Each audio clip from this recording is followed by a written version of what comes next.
Hey guys, PepperAmmy here, and this week we are making a halloumi curry. Now this is my first time doing anything with halloumi itself.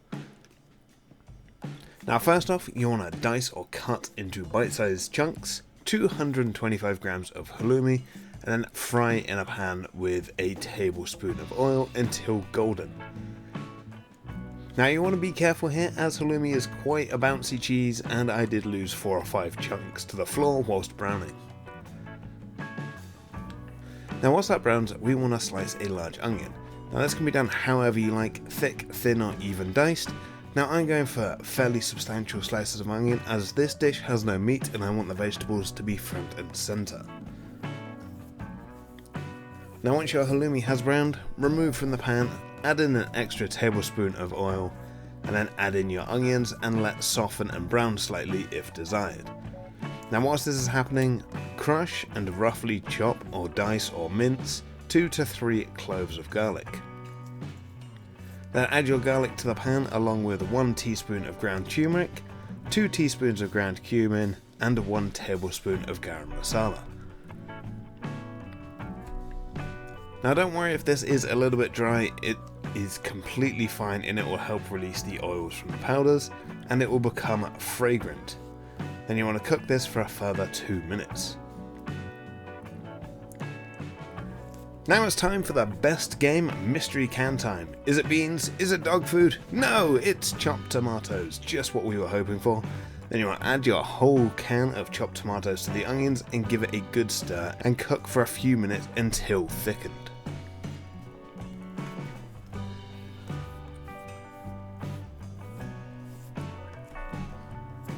Now here you have a few options. You can either add in 100 ml of cream, 100 ml of yogurt or 100 ml of coconut milk depending on where you want to take this.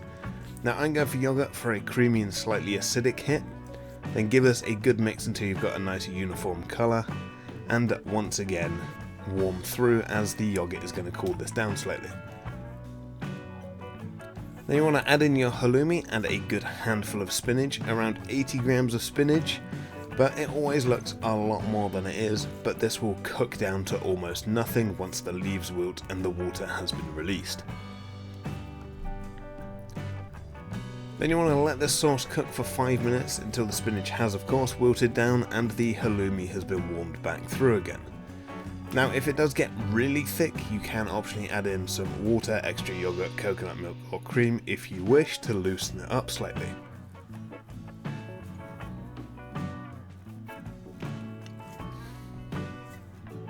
Then once cooked, serve on a bed of rice, optionally with some naan breads, and optionally top with nigella seeds for aesthetics and a little burst of oniony flavour. And there you have it, a nice simple curry using halloumi. Now even though this recipe does contain some of Charlotte's least favourite things, like large chunks of onion and spinach, it still went down well. Now before wrapping up, in case you missed it, a new short should have came to the channel this week for the first time in 2 years. Yes, that short that I've been threatening to come to the channel has finally arrived. But anyway, that wraps up this week's video. Now whilst I get ready for the thumbnail, if you like what you saw, let me know down below with a like and a comment. If you're indeed new here, feel free to subscribe for free weekly cooking content. We're drawing ever closer to that 700 sub goal, and I will see you all again next week. Thanks for watching.